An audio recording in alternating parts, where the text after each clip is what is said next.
At the Rostov Arena, certainly today, going to be looking forward to the very first time that it takes the center stage as far as the World Cup is concerned. All the fans are coming through, located on the left bank of the River Don as well. And FC Rostov is the club that is going to be taking over the ownership of this venue after the World Cup, built specifically for the World Cup, with a population of 1.1 million people, a capacity of 45,000 at the venue.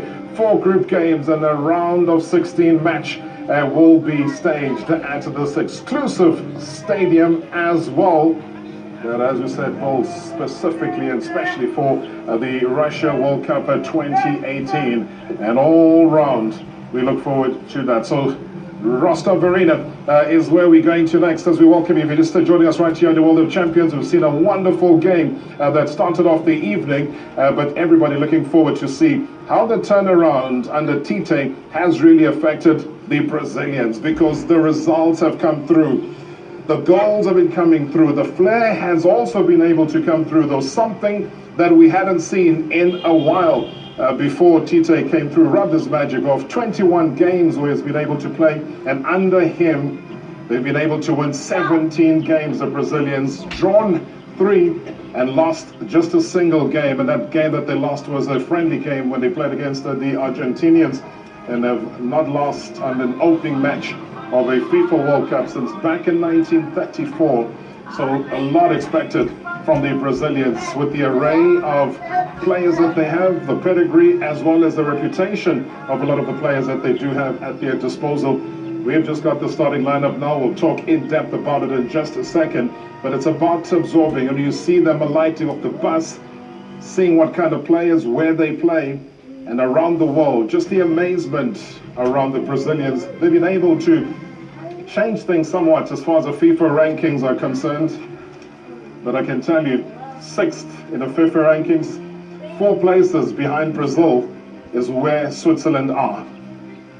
And they themselves will also look at this World Cup and think there's a lot that they can give. Their coach, Vladimir Petkovic, playing with a bit of an overloaded midfield. He believes in that for most of their games as well. He's been able to rely on that. They had a wonderful qualifier, winning 9 of the 10 games that they played in the World Cup qualifiers en route to Russia. And when you look at overall, though, that is a fantastic record for any nation to take into a World Cup, when you've been able to sail through the qualifiers with 9 wins all round. So 45,000, it's a sold-out affair in Rostov. It's yet another edition of the FIFA World Cup for Brazil. This will be match number 105. Though it can happen to any side, the difference between those that make it and those that don't is how they react to the humbling of 2014.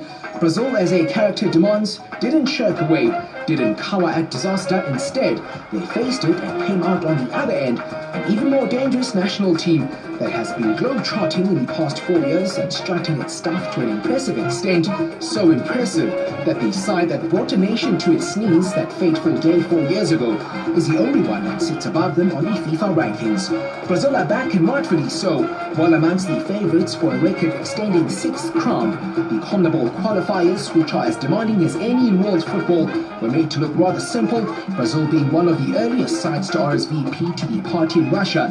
No side since a friendly defeat to Argentina has beaten the Seleção. Only 4 of their last 21 internationals haven't been won. Nothing new in Brazil, finding the back of the net for fun. However, under Tite, the side has also sharpened up remarkably at the back. No longer the cavalier defensive approach of 4 years ago, but more resolute. Only 1 goal conceded in their last 8 matches, only 3 in their last 12. All this with a squad that, while as capable as any, is still going to play plenty of football together yet.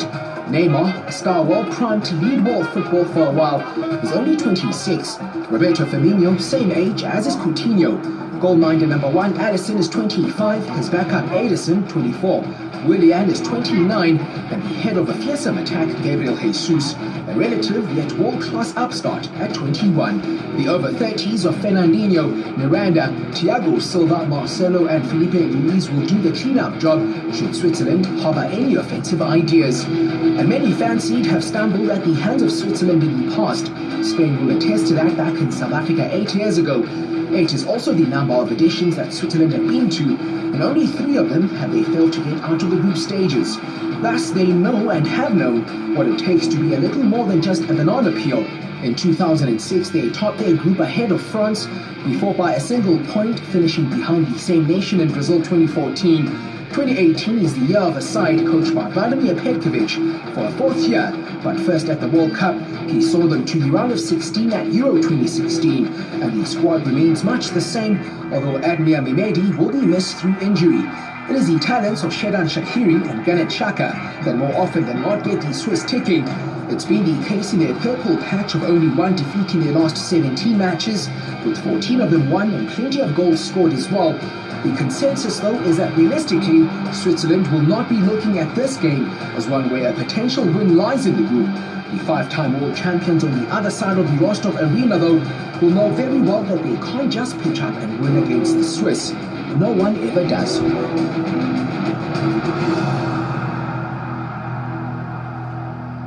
And leading it from the back, Dwight York, let me bring you in here. And any major surprises? You've had a quick look at that Brazil starting lineup. Yeah, there was a bit of a surprise, but I expect that they have so much quality within their team that the managers have a very difficult decision to make, and that's why he's in that position. But yeah, I didn't see William getting in there before Firmino, obviously, as a player, and get Jesus along him. At the end of the day, I got Ronaldinho as well, who I thought is an outstanding player. A very remarkable team that Brazil have. They continue to produce quality players. We have seen the likes of, obviously, Messi and Ronaldo. We're all excited. The return of Neymar. He's another outstanding performer. Can he now, bring that Brazilian team to the level that we all expected? A huge disappointment.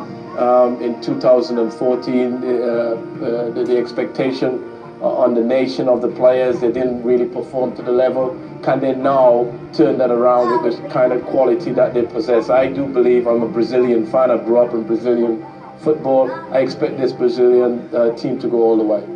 All right, going all the way is what always be there and thereabout, and we see them here with Miranda, Thiago Silva being there, Danilo, Marcelo as well. For you, anybody that in particular surprised you in terms of team selection?